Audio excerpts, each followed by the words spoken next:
Hello students, good morning. This is Mr. Subhas and again I am here with the second chapter. And students, as you know, previously we have discussed about this chapter in previous two videos, and now I am going to start the explanation of this chapter with the help of uh, PowerPoint presentation slides. So let us come first about to the complete definition once again about to sexual reproduction.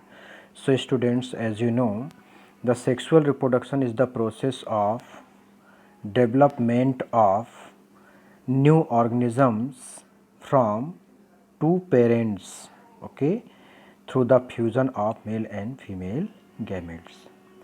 Students, as you know, when we talk about to sexual reproduction, so all are you knowing, there will be the condition of the fusion of two gametes, okay, means in plants we call it syngamy. After that, the flower is main reproductive structure and it is concerned with reproduction, okay. The reproductive organ are the sporophylls. So once again I am repeating here, the flower is the main structure which concerned with reproduction. The reproductive organs or the sporophylls are produced within the flowers. Okay. After that we will discuss about two sporophylls. How many kinds of sporophylls are there? So there are two types of sporophylls. Okay, first one, that is microsporophyll, that you are observing here, microsporophyll, which is also called stamen. Stamen means male reproductive system. And then the second one, that is megasporophyll, okay, which is also called carpel. Okay, megasporophyll means carpel. And after that, you know, the carpel is distinguished as ovary bearing ovule, okay, and style and stigma, means a typical carpel having three basic structures, that is stigma, style and ovary, okay. After that, all are you knowing, stamens is distinguished as filament, okay. Filamentous structure will connect the anther, so filament, then anther and connective will adjoin it, okay. So that is all about to stamen. Now here you can observe a typical structure of flower which is containing male and female reproductive parts. Students, you can observe here the stigma, okay, here you can see a stigma is there, then style, okay, and after that stigma, style and then ovary. Inside the ovary these small ovules are present, right. Then you can observe here the male reproductive organ which is anther, okay, filament, and here it will be the connective, right. And you can also observe here the sepals and petals, okay, colorful part of the flower which is attracting the pollinators, okay. So once again you can conclude here, flower is a modified shoot, okay, and it is the reproductive structure of angiosperm.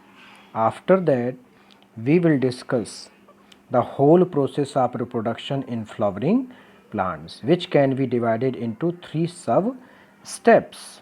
Means when we talk about the various steps in the sexual reproduction process in plant, so you keep in mind there are three basic steps, okay. What are these? These are actually pre-fertilization, as you all are already knowing, then double fertilization, and last one, that is post-fertilization, okay.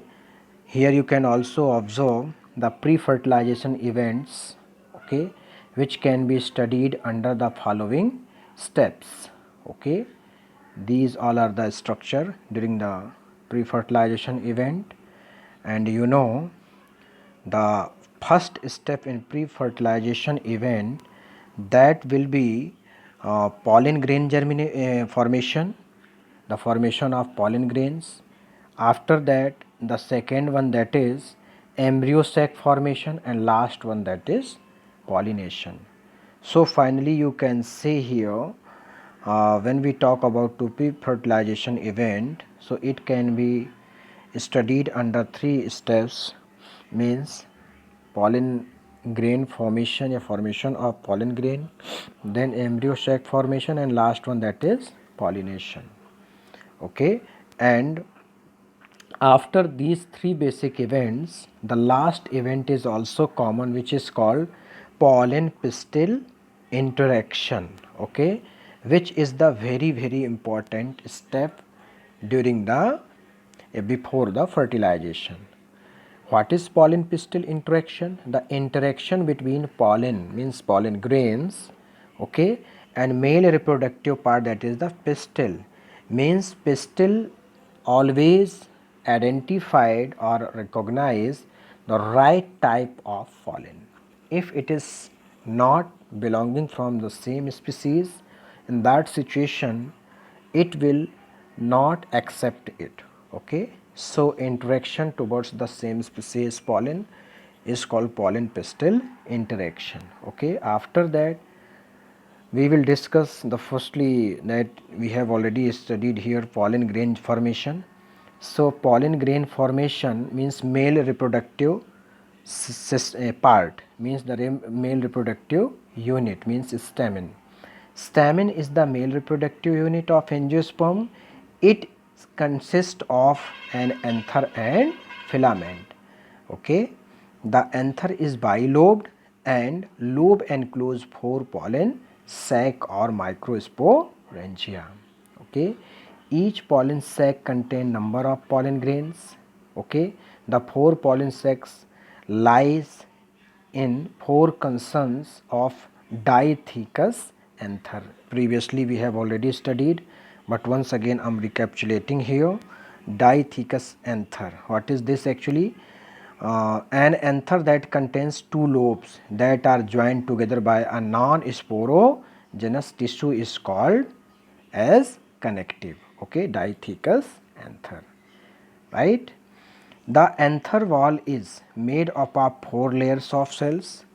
The anther dehisces by slits to liberate pollen grains.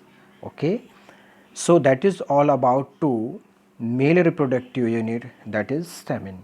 You keep in mind the dithecous anther will contains, okay, 2 lobes which are joined by the non-sporogenous tissue and which is called connective, that we have already taken as example, means 3 basic parts of the male reproductive system, means anther, filament and connective. Now we will discuss about to development of anther, how the anther will develop. Okay, so students, as you know, the development of anther is very important during the pre-fertilization event. The anther development start from a mass of homogeneous meristematic cells which are surrounded by an epidermis. Okay, once again I am repeating, the anther development start from a mass of homogeneous meristematic cells which are surrounded by an epidermis. After that, the second point, 4 lobes are formed and 4 layers of archisporial cells are differentiated. Third point, archisporial, what do you understand by archisporial cells? A cell or group of primitive cells that form cells from which spores are developed is called archisporial cell. Now let us come to the fourth point. Each archisporial cell divide to form 2 type of cells. Okay, means each archisporial cells divide to form 2 type of cells. further it will divided and form two type of cells. Okay, and what are these cells? These are actually primary parietal cell. Okay, first one that is primary parietal cell, and second one that is primary sporogenous cell. Let us come to the next point. The parietal cell means first cell.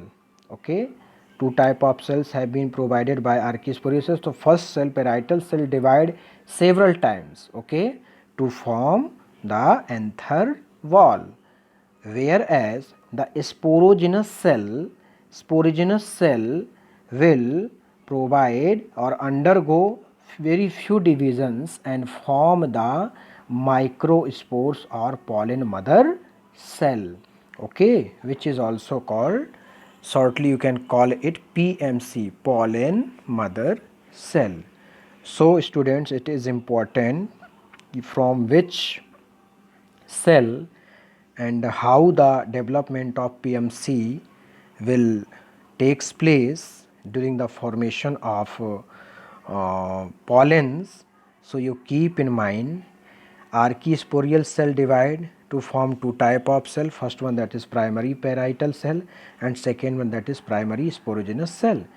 The primary parietal cell divide many times, okay, to form anther wall, okay, whereas sporogenous cells divide very few times, means you can say undergo fewer divisions and forms the microspores or pollen mother cell, which is called PMC. Next point, the innermost layer of cell wall that lies in contact with the PMCs form the tapetum. Okay, the tapetum is the significant in pollen development. Okay, next one that is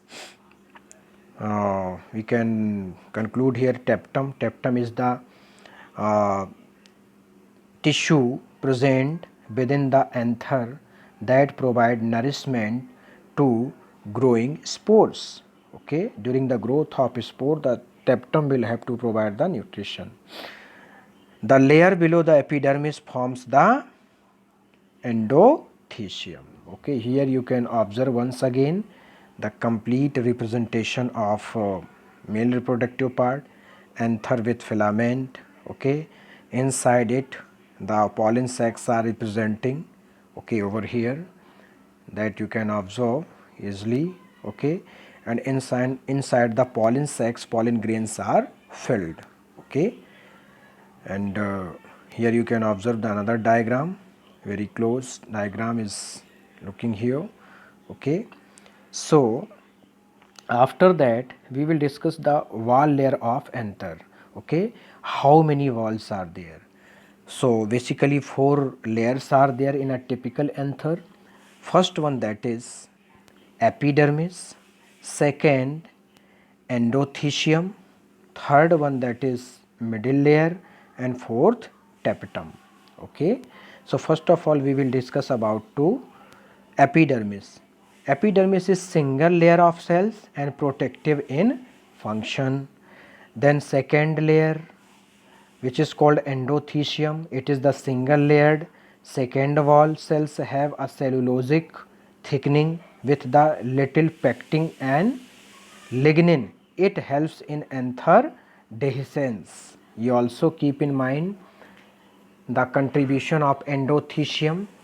Okay, it is single layered second covering around the anther, and cells have a deposition of various substances like cellulose, okay, with little deposition of pectin and lignin. These are the hard tough substances, and it helps in anther dehiscence. Okay, the process of dehiscence of anther initiated with the help of this. After that, the third covering, middle layer, okay, range from 1 to 6, okay, layer of the cells. The middle layer degenerates at the time of maturity of anther. You also keep in mind this layer get degenerate. Okay, and last one that is tapetum. So tapetum is most important So we will discuss one by one various points about it. First one, that is, which is very important, it is the innermost layer of anther wall surrounded with sporogenous tissue. Then second, tapetal cells are nutritive in nature. It contains the special type of cells which is called tapetal cells, and these cells are actually nutritive in nature. Then third one, they are multinucleated and polyploid. Okay.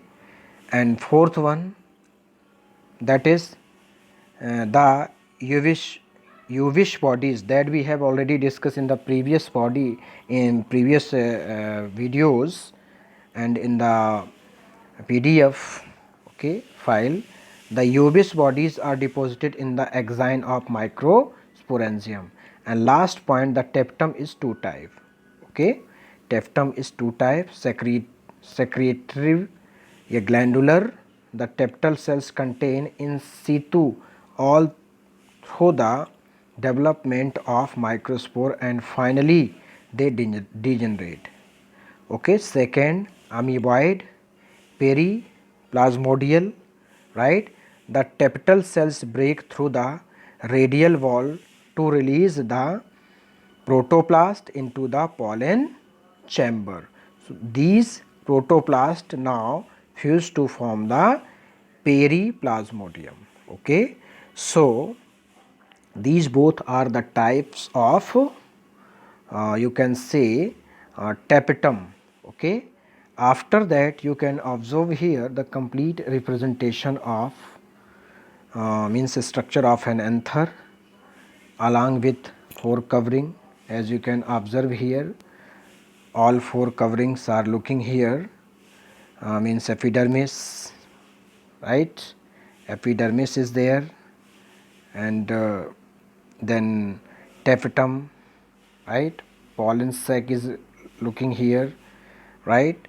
And here you can also observe the pollen mother cell perform meiosis, and after meiosis tetrad of pollen get produces, which will produces the pollen grains, four pollen mother a daughter cells. Okay, here you can again observe epidermis, endothecium, middle layer, okay, and tapetum along with microspore mother cell. Microspore mother cell having the condition of meiosis, and after meiosis tetrad of pollen get produces, and these all get separated to produce four pollen grains. Okay, so that is all about to formation of pollens. In the next video we will discuss more about to microsporogenesis, how the microsporogenesis will occurs and what will be the initiative conditions for that. Okay, thank you.